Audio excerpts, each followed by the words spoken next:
আজকে আমরা যাব নবী নূহ আলাইহিস সালাম ও তার নৌকার গল্প। নবী নূহ আলাইহিস সালাম ছিলেন একজন মহান নবী, যে আল্লাহ তাআলা তার জাতিকে সত্যের পথে ডাকানোর জন্য পাঠিয়েছিলেন। কিন্তু তার জাতির অধিকাংশ মানুষ মূর্তি পূজা করত এবং তার কথা শুনতে চাইতো না।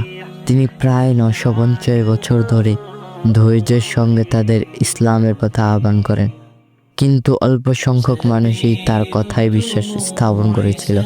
অবশেষে আল্লাহ তাকে একটি বিশাল নৌকা বানানোর নির্দেশ দিলেন।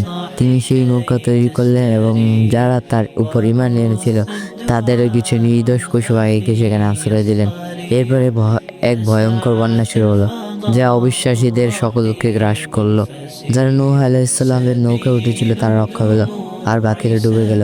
এরপর পানি কমে গেলে নূহ আলাইহিস সালাম ও তার অনুসারীরা এক নতুন জীবন শুরু করলেন।